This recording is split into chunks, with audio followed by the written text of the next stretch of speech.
Welcome to Facts TV News, where everything is true. Flash flood watch discontinue Met service. The Meteorological Service of Jamaica Met Service has discontinued the flash flood watch for southern and northern parishes.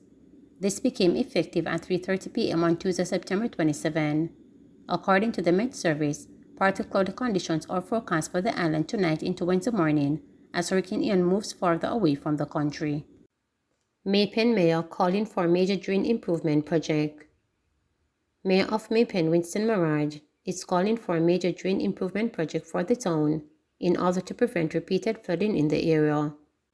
The mayor's call follows the most recent incident of flooding after the passage of then Tropical Storm Ian on the weekend. Clarendon experienced significant rainfall, causing flooding in several areas including its capital Maypen.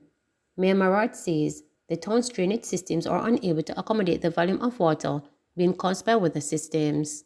We also have another issue with the size of the culverts that we have been using over the years. We have outgrown all of these little things. We have outgrown the little culvert pipes. So what we need to do, the engineers need to make what we call box culvert. So you have no restriction of any flow of water. It just goes through. Because I'm in Mineralized. So when I moved out yesterday morning and the citizen called me to come look at what is happening down at the corner of Boxside Crescent. It's just a matter of the inadequate size culvert that goes across the main road. You can't have a 10 feet wide drain coming into a 3 feet diameter culvert. It definitely is going to call back up. So every year we keep on cleaning the same drains over and over and over. But we need to look at how we design our drains, type of vegetation that we plant in our drains to ensure that we have some form of, level of permanency and so on. We have to look at making drains with the inverse, the bottom of the drains, like in a more self-cleaning manner, that sort of thing. I mean, I'm not an engineer, but I have all of these ideas that can be used. We have to widen all the drains. We have to ensure that we can build some new drains to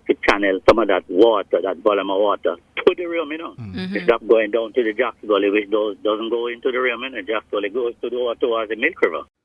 MOE investigating viral video. The Education Ministry has taken an interest in the viral video of Edwin Allen High School students repeatedly erasing a whiteboard while a teacher attempted to write a lesson on the board. The video has been widely condemned as an act of indiscipline. Principal of the school, Jermaine Harris, said he intends to discuss the matter with the students and the teacher. Education Minister Favor Williams says the video is being investigated. We do get these videos as well, and we investigate.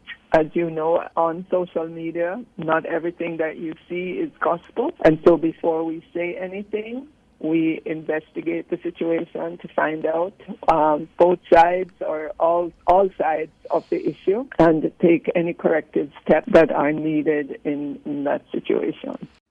Capital City records no major damage following torrential rains. Mayor of Kingston, Senator Deborah Williams, says there has been no major damage across the municipality following over 2 days of torrential rains associated with Hurricane Ian. Mayor Williams says no major flooding occurred and there was little report of minor landslides in rural St. Andrew. Generally, across the municipality in terms of flooding, we have no major reports of flooding. That's not to say we have not had flooding, but no major reports of flooding. What we see is that we have had damage to sections of our roadways from every rainfall, every downpour. And there are sections in Red Hills and across the municipality we have had damage. Initial assessment has been done, and we will continue to do the assessment throughout this week, and so that we can have a fair idea as to the damage and the approach. The section here, which is under the bridge at 9 Mile, is pretty clear. As you know, just about a year ago, we had problems right at this section where most of the section under the bridge was blocked, causing flooding along Wees Road. And so it's an area that we have been looking at. The NAA has done major works here and continuing to do work here. There were checks at the Duane River, in particular New Haven along Riverside Drive. The river did not overflow its banks there, and so there are small areas of water in sections of New Haven, but generally so far so good. With the Joint's call for more resources for MPs. Member of Parliament for Sun Central St. Catherine, Dr. Andrew Whitley, is joining the call for his colleagues for more resources to be allotted to them.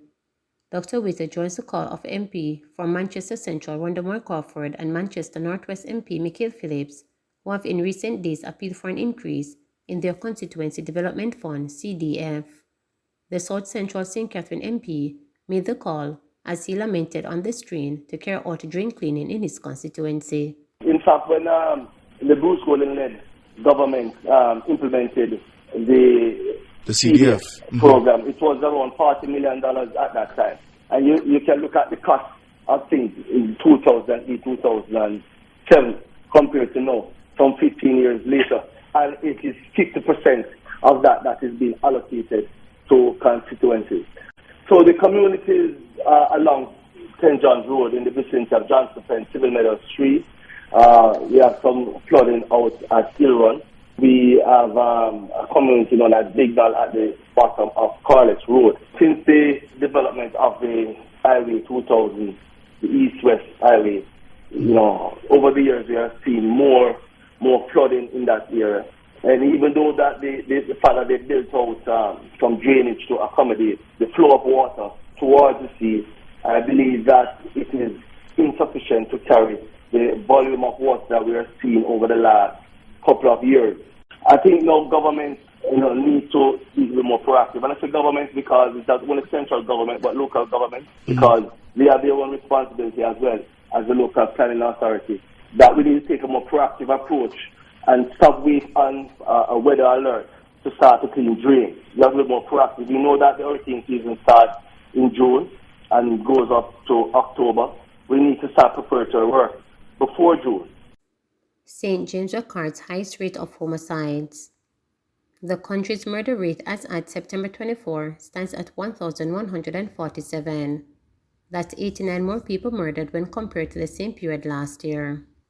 The St. James Police Division has the highest record of homicides with 157.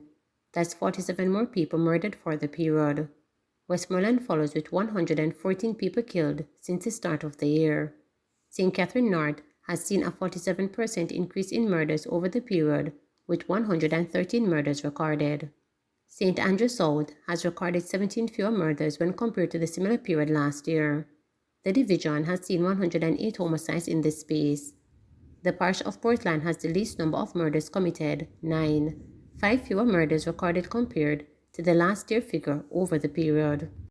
St. Toulis residents blame Highway 2000 construction for road blockage.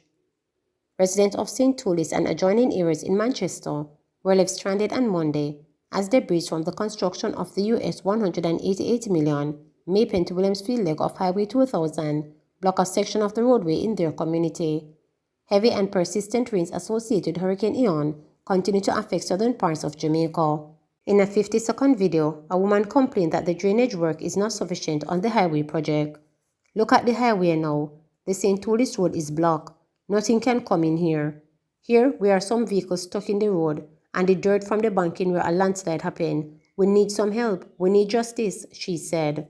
Look at the condition of the road. So, if you're sick and you go to hospital right now, you can't make it, she added.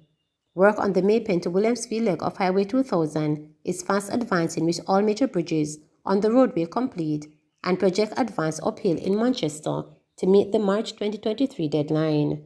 The project, which will reduce traffic between Kingston, Mandeville and Points West, was originally scheduled for completion in October 2022.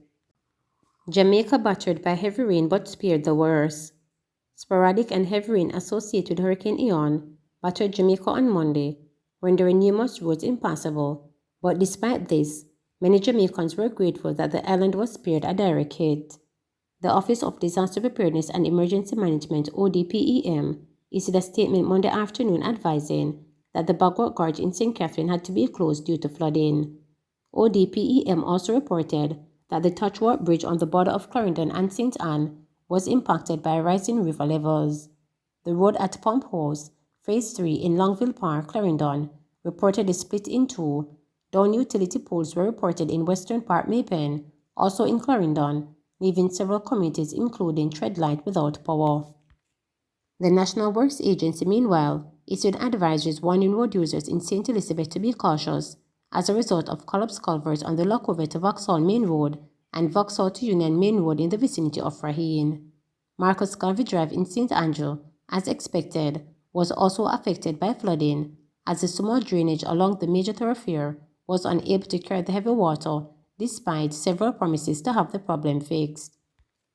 New Haven in St. Andrew also experienced flooding in different parts of the community as a result of the overflowing Duane River. Residents told reporters that the water from the gully that runs from the Corville Gardens and Duane Park impeded the free flow of the river.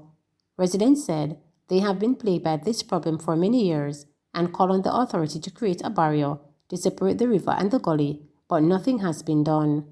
On Monday afternoon, Winston Henney, a resident of New Haven, said if the rain persists, the community will be in trouble. We were showing the mayor, Delroy Williams, that we need a partition to prevent the river meeting up with the gully. Every time the gully comes down, it backs up the river, and the river takes the street and flood out the whole community. If the rain continues, it is going to swell the river. Just imagine, if we did get the real storm, we would have drowned, said Henney. In Yellow Square, St. Thomas, Freddie embraced on and off showers. Me glad for the storm say shift from us. Me glad say no breeze never come from mash up the house. The little water will come, the sea can't take care of it. The earth was in tourist for the little water will fall, he said. Another man, while awaiting a taxi in Yellow, told reporters that missing a direct hit from Ian was the best thing that could have happened to Jamaica. We cannot face a storm right now. We would gone down in the gully, although we are down in there already. The devastation would make it impossible for us to ever get back out on our feet. In St. Thomas, the storm here would be a very bad thing. You see, the road infrastructure we have here is very bad, and if the storm came, it would be devastation, he said. Please remember to subscribe, like, share, and click the notification bell